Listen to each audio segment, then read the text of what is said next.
So Jung believed that the dream was the birthplace of thought. And I've been extending that idea because one of the things I wondered about deeply was, you know, you have a dream and then someone interprets it. And you can argue about whether or not an interpretation is valid, just like you can argue about whether your interpretation of a novel or movie is valid, right? It's a very difficult thing to determine with any degree of accuracy, which counts in part for the postmodern critique. But my observation has been that people will present a dream and sometimes we can extract out real useful information from it that the person didn't appear to know. You know, and they get a flash of insight, and to me that's a marker that we've stumbled on something that unites part of that person that wasn't united before. It pulls things together, which is often what a good story will do, or sometimes a good theory. You know, things snap together for you and there's a little light goes on, and that's one of the markers that I've used for accuracy in dreams. And I know in my own family, when I was first married, you know, I'd have fights with my wife, arguments about this and that, and I'm fairly hot-headed, and so I'd get all puffed up and, you know, agitated about whatever we were arguing about, and she'd go to sleep, which was really annoying, you know, so annoying. Because I couldn't sleep, right? I was like chewing off my fingernails and she'd be like sleeping peacefully beside me. It's like maddening. So, but often she'd have a dream, you know, and then the next morning she'd discuss it with me, and then we could unravel what was at the bottom of our argument. And that was unbelievably useful, even though it was extraordinarily aggravating. So you know, I was convinced by Jung. It looked to me like his ideas about the relationship between dreams and mythology and drama and literature made sense to me, and the relationship between that and art. I know this native carver, he's a Kwakwaka'wakw guy. He's carved a bunch of wooden sculptures, totem poles, and masks that I have in my house. And he's a very interesting person, not literate, not particularly literate, and really still steeped in this ancient 13,000-year-old tradition. He's an original language speaker. And the fact that he isn't literate has sort of left him with the mind of someone who's pre-literate. And pre-literate people aren't stupid, they're just not literate, so their brains are organized differently in many ways. And I've asked him about his intuition for his carvings, and he's told me that he dreams, like you've seen the Haida masks, you know what they look like. Well, his people are closely related to the Haida, so it's the same kind of style.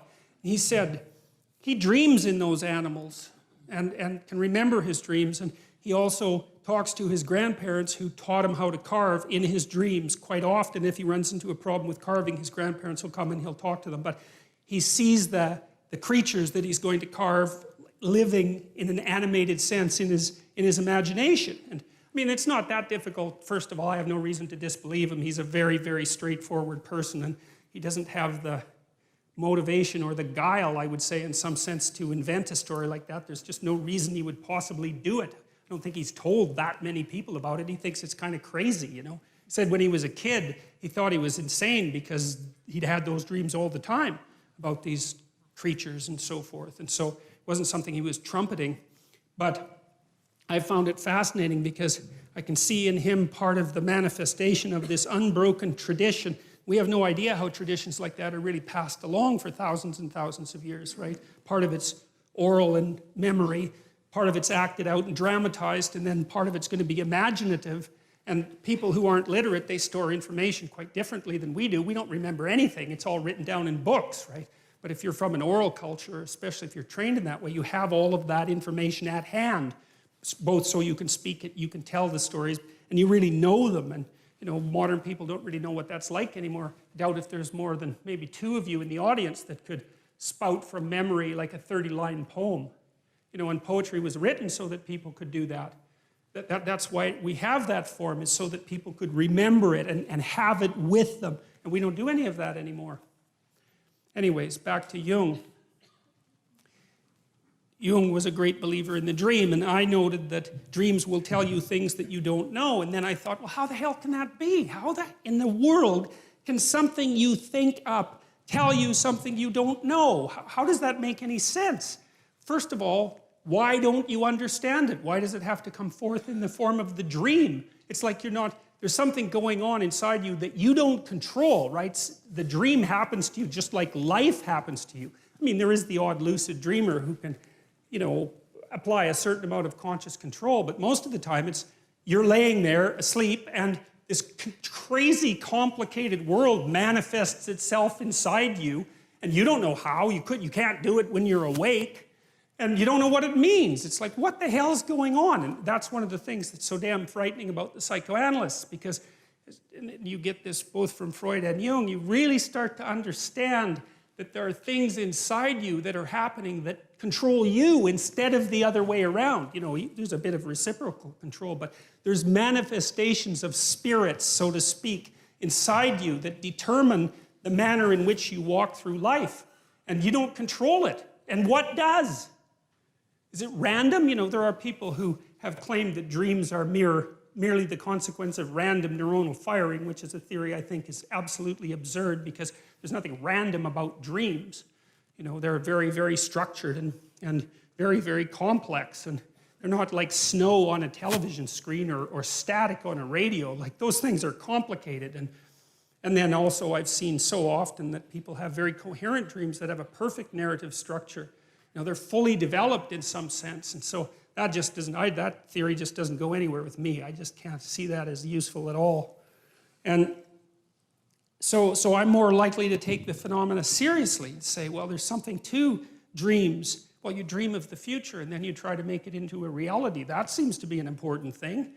You know, or maybe you dream up a nightmare and try to make that into a reality, because people do that too if they're hell-bent on revenge, for example, and full of hatred and resentment. I mean, that manifests itself in terrible fantasies. You know, those are dreams, then people go act them out. These things are powerful, you know, and whole nations can get caught up in collective dreams. That's what happened to the Nazis. That's what happened to Nazi Germany in the 1930s. It was absolutely remarkable, amazing, horrific, destructive spectacle. And the same thing happened in the Soviet Union. The same thing happened in China. It's like, we have to take these things seriously, you know, and try to understand what's going on.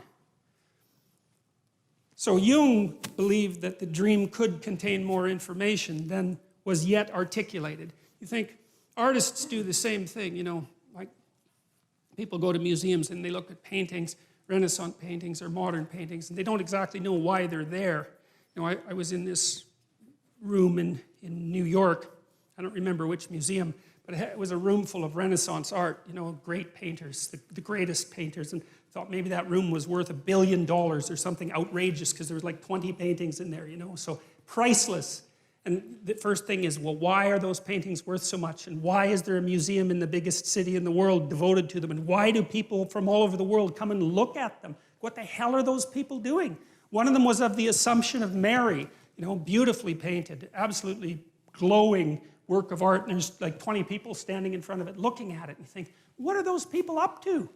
You know, they don't know. Why did they make a pilgrimage to New York to come and look at that painting? It's not like they know. Why is it worth so much? I mean, I know there's a status element to it too, but that begs the question, why do those items become such high status items? What is it about them that's so absolutely remarkable?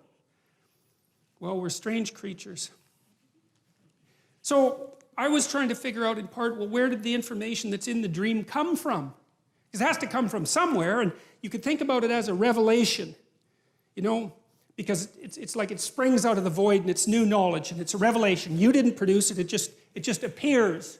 But that's, see, one of the things I want to do with this series is, like, I'm scientifically minded and I'm quite a rational person, and I like to have an explanation for things that's rational and empirical before I look for any other kind of explanation. And I don't want to say that everything that's associated with divinity can be reduced in some manner to biology or to an evolutionary history or anything like that. But insofar as it's possible to do that reduction, I'm going to do that.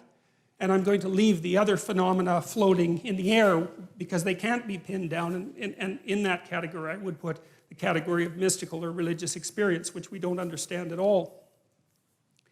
So artists observe one another. They observe people and they represent what they see, and they transmit the message of what they see to us, and they teach us to see. And we don't necessarily know what it is that we're learning from them.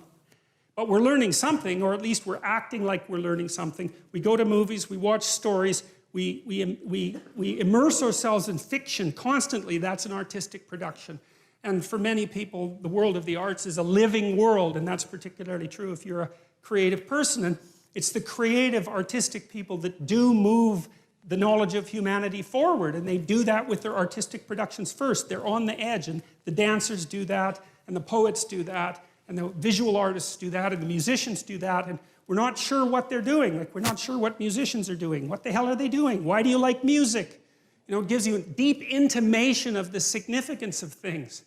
And no one questions it. You go to a concert, you're thrilled. It's a quasi-religious experience, particularly if the people really get themselves together and get the crowd moving. You know, there's something incredibly intense about it, but it makes no sense whatsoever.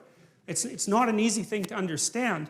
Music is deeply patterned, and patterned in layers, and I think that has something to do with it, because reality is patterned and deeply patterned in layers, and so I think music is representing reality in some fundamental way, and that we get into the sway of that and sort of participate in being, and that's part of what makes it such an uplifting experience. But we don't really know that's what we're doing. We just go do it, and it's nourishing for people, right? I mean, young people in particular, lots of them live for music. It's where they derive all their meaning, their cultural identity. Everything that's nourishing comes from their affiliation with their music and is part of their cultural identity.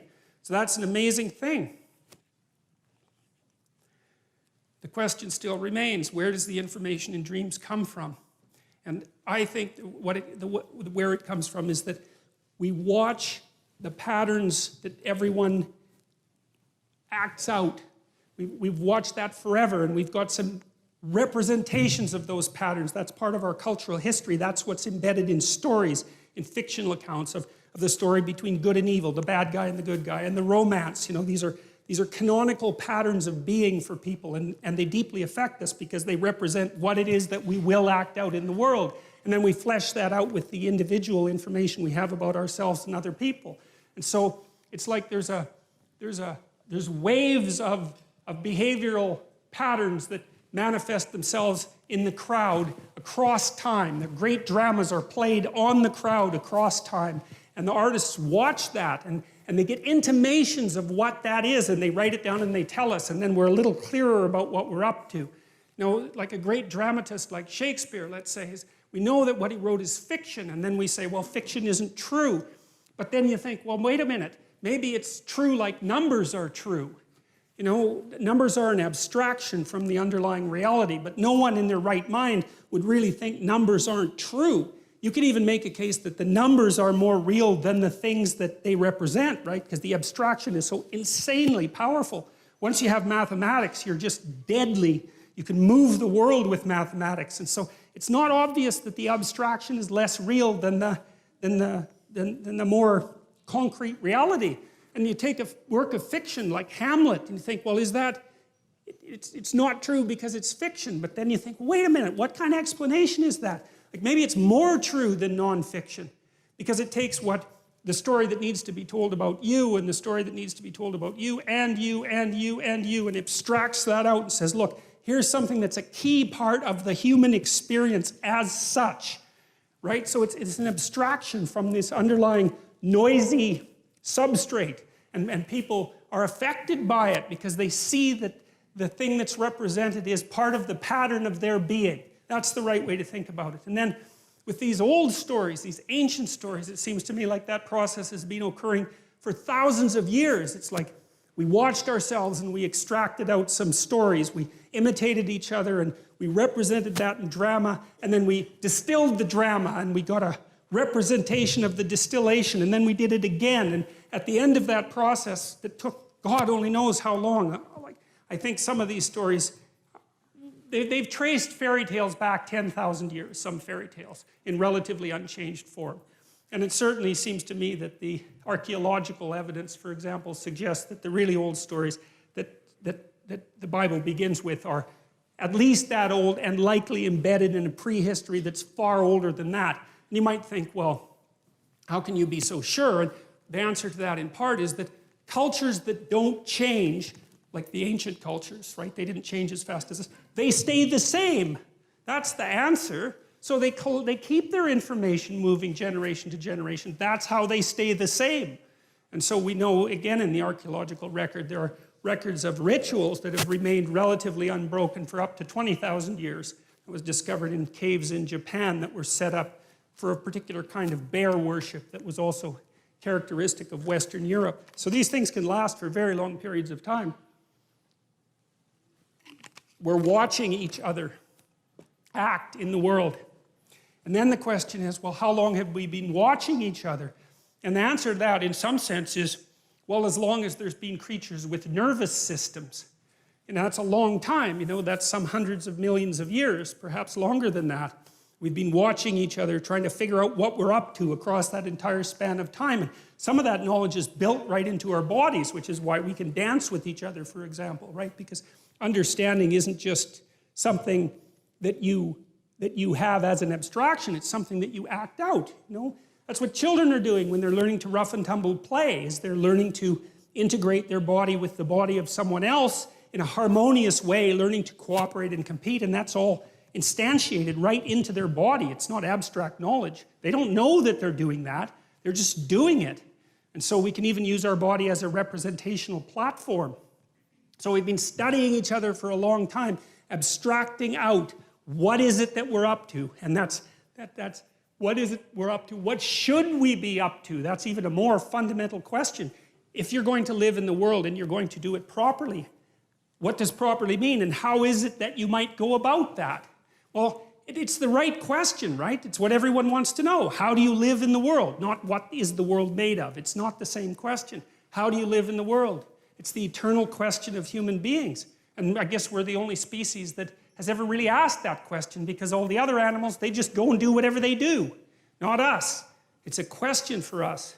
We have to become aware of it. We have to be able to speak it. God only knows why.